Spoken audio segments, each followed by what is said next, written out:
Приветствую вас, дорогие зрители. Это я, Владимир Петряков, со своими полезными полезностями. Как всегда, я рассказываю только о том, что проверил на себе, или что считаю правильным, исходя из своего опыта. И обычно ссылаюсь на источники информации, которым доверяю. Сегодня я хочу обсудить такую тему. Помните диалог? Моей жене не нравится, что я храплю. Так от чего бы вам хотелось избавиться? От храпа или от жены? Сегодня я хочу поговорить о вреде храпа и как мне удалось от него избавиться и таки сохранить свою жену. А сейчас давайте проведем небольшой тест. Помните в ролике «Дыхательные упражнения для иммунитета 2» мы проводили тест на дыхательную систему, а потом я показывал простые, но эффективные упражнения для ее развития с использованием дыхания Пострельниковой. Сейчас сделаем подобный тест, но немного усложним задачу. Внимание! Займите спокойную, расслабленную позу, и я расскажу, как мы будем это делать. Сидим спокойно пару минут, а потом делаем глубокий вдох, глубокий выдох, потом спокойный вдох и спокойный выдох. И задерживаем дыхание на выдохе. Смотрим на секундомер и определяем время без дыхания. Итак, приготовились. Делаем полный вдох, выдох, затем спокойный вдох, спокойный выдох и задерживаем дыхание.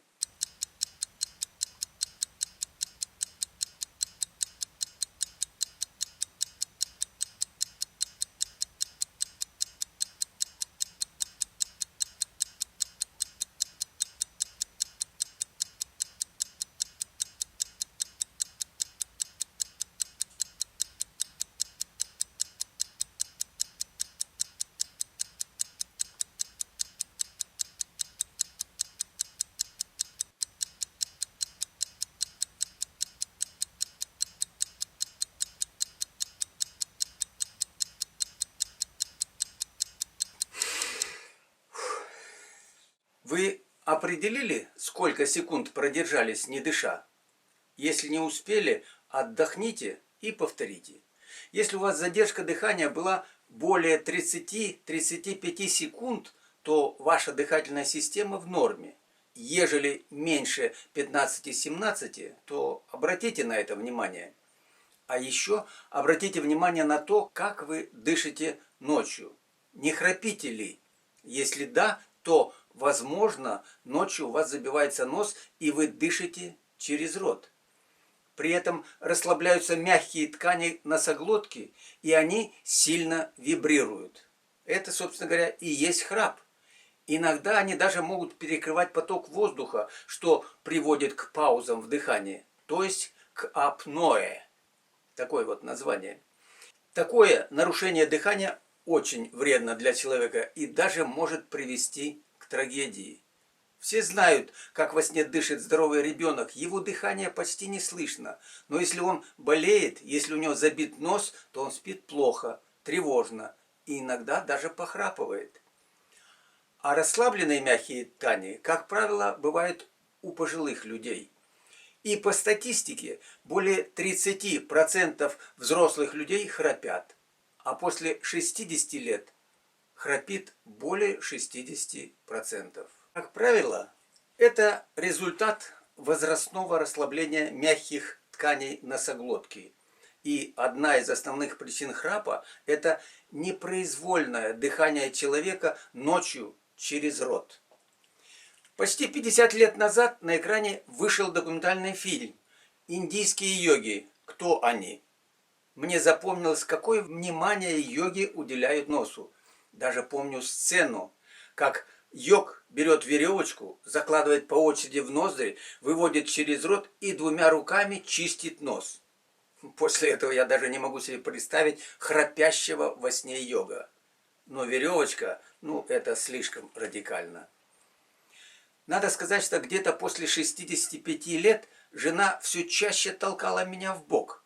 А иногда даже я сам просыпался от собственного храпа, как в том анекдоте. Доктор, я так храплю по ночам, что просыпаюсь от собственного храпа. Что вы можете посоветовать? А вы спите в другой комнате.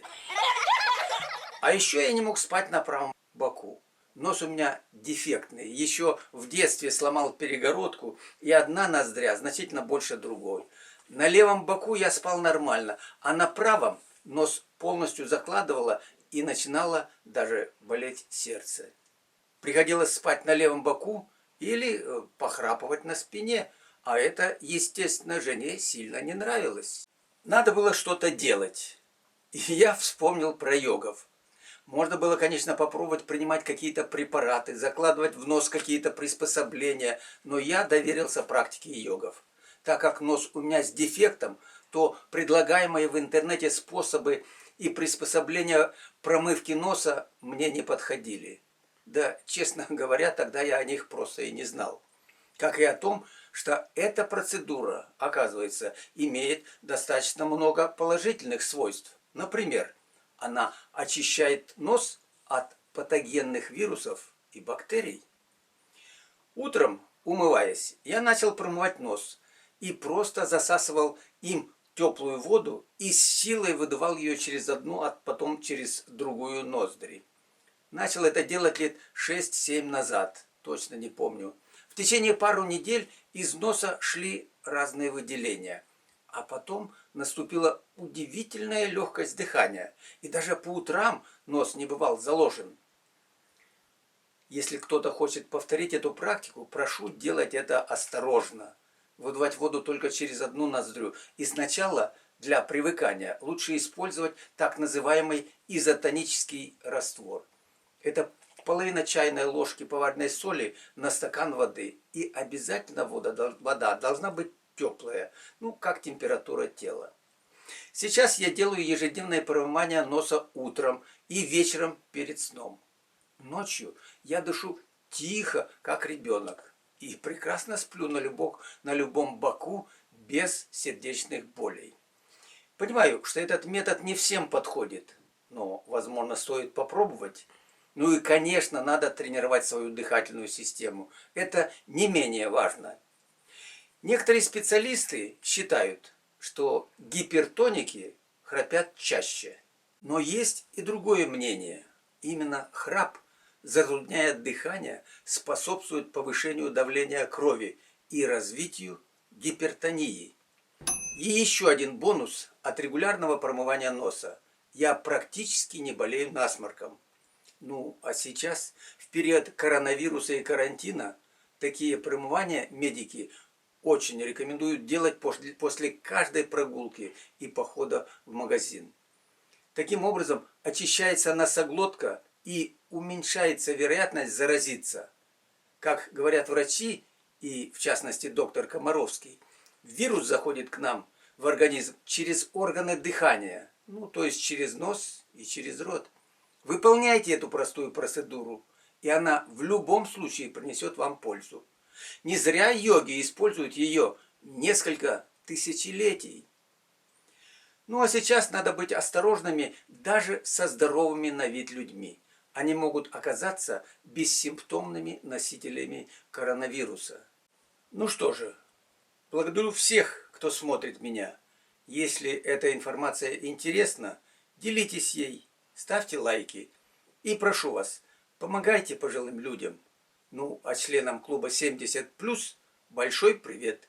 Желаю здоровья и счастья в личной жизни. До свидания. До следующей встречи.